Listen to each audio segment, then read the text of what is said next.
Kita simak dulu ya, disampaikan Heri Pras ini.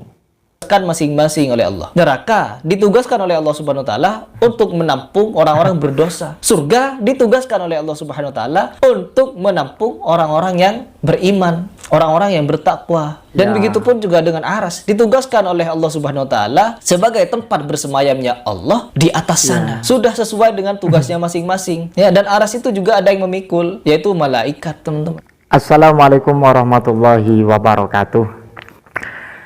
Heri Pras semakin parah ya. Ada 3 poin yang disampaikan Heri Pras perlu saya jawab ya. Yang pertama adalah neraka itu ditugaskan oleh Allah untuk menampung orang-orang yang berdosa, neraka. Kemudian surga itu ditugaskan oleh Allah untuk menampung orang-orang yang beriman. Ini yang ketiga. Arsy itu ditugaskan oleh Allah sebagai tempat bersemayam Allah. Ini ketiga hal ini sungguh menarik ya, karena ini mulai tidak logis ya. Bukan tidak logis lagi, memang tidak sesuai dengan fakta kajian kitab sebagaimana yang saya sampaikan sebentar lagi ya. Tapi kita simak dulu 3 poin ini ya. Neraka ditempatkan bagi orang yang berdosa, surga ditempatkan atau sebagai penampung orang-orang yang beriman, kemudian Arsy ini tempat Allah katanya, dan yang memikul Arsy adalah malaikat. Kita simak dulu ya, disampaikan Heri Pras ini. Masing-masing oleh Allah. Neraka ditugaskan oleh Allah Subhanahu wa taala untuk menampung orang-orang berdosa. Surga ditugaskan oleh Allah Subhanahu wa taala untuk menampung orang-orang yang beriman, orang-orang yang bertakwa. Dan begitu pun juga dengan Aras ditugaskan oleh Allah Subhanahu wa taala sebagai tempat bersemayamnya Allah di atas sana. Sudah sesuai dengan tugasnya masing-masing. Ya, dan Aras itu juga ada yang memikul, yaitu malaikat, teman-teman. Semua ini sudah ditugaskan oleh Allah Subhanahu wa taala dan mereka itu patuh kepada Allah. Ya, tidak ada yang membangkang. Hanya dari golongan jin dan manusia yang banyak membangkang kepada Allah. Keren ya, yang membangkang itu adalah bangsa jin dan iblis. Ini bahasanya keren dan keras ini bagi orang-orang yang membangkang ini.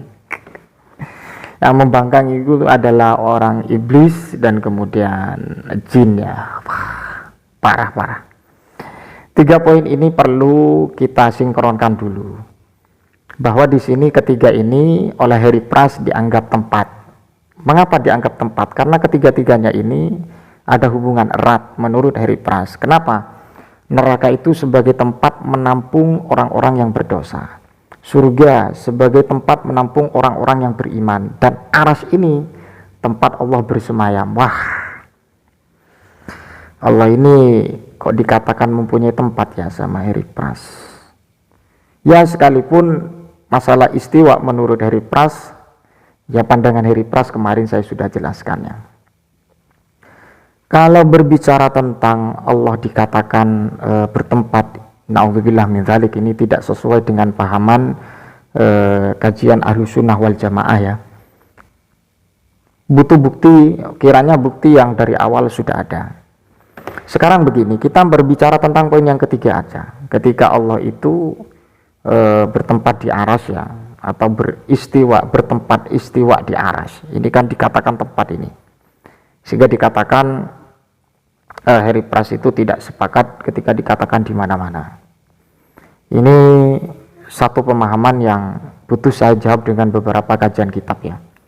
Ini dalam satu redaksi yang disampaikan oleh para ulama dalam kitab Al-Farqu Bainal Firaq ya.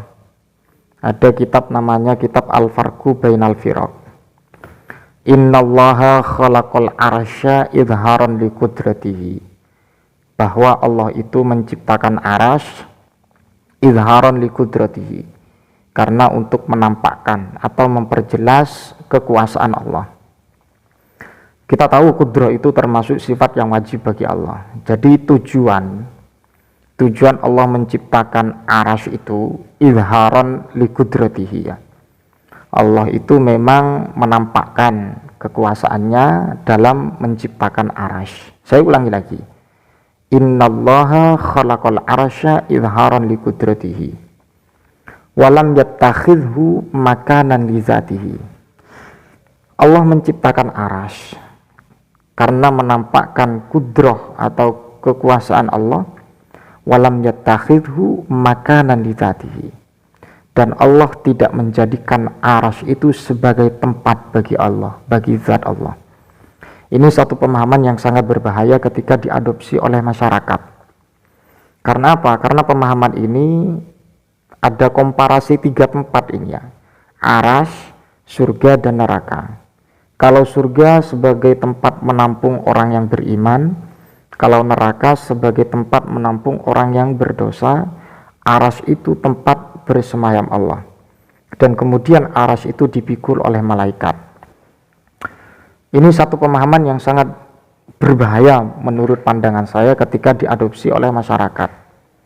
Kalau tidak tahu rekam jejak Harry Pras yang seringkali memberikan reaction antara video satu dengan video lain, perkataan ulama kemudian dikanter dengan video, dan video yang mengkanter itu adalah golongan Salafi Wahabi. Karena manhajnya sudah beda. Manhaj Salafi itu sudah beda, jelas beda. Manhaj yang pertama masalah kajian bid'ah pun juga beda, dan kemudian masalah ini juga sangat berbeda, dan ini sangat begitu berbahaya. Jadi Harry Pras ini kok semakin hari semakin menjadi-jadi, semakin lantang ya memberikan penjelasan, dan memang seringkali menjadi tontonan oleh publik sikap dari Harry Pras.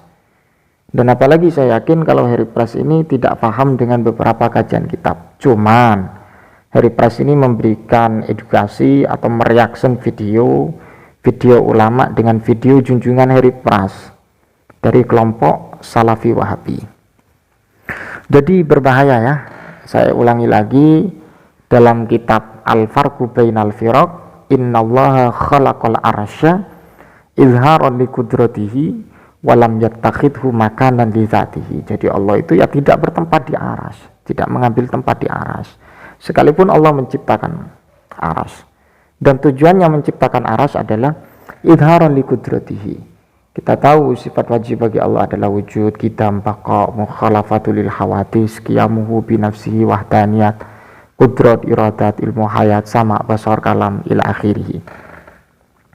Jadi begitu, ini masalah ideologi atau masalah akidah atau masalah usuluddin ya. Ini sangat berbahaya sekali ketika diadopsi orang awam yang tidak tahu substansi kajian yang sebenarnya yang dipaparkan oleh para ulama. Ya karena orang-orang Salafi Wahabi yang dijadikan rujukan, yang dijadikan argumen oleh Harry Pras adalah ya Wahabi yang seringkali bertendensi qala Rasulullah, qala Allah Ta'ala. Ya memang itu dalilnya, tidak ada lain. Saya bukannya tidak sepakat, kita harus berargumentasi atau berdalil lewat Al-Quran dan hadis. Cuman cara kita untuk memahami Al-Quran dan hadis itu ya butuh bagaimana ulama memahami. Ya butuh ahli tafsir, butuh ahli hadis, butuh syarah hadis. Jadi seperti itu. Kalau kita memang benar-benar memahami substansi dari berbagai kajian kitab. Nah, saya yakin ya Harry Pras ini cuma bisanya edukasi, tapi ini berbahaya, ini berbahaya. Wallahu a'lam bishawab, mudah-mudahan bermanfaat. Ihdinas siratal mustaqim. Wassalamualaikum warahmatullahi wabarakatuh.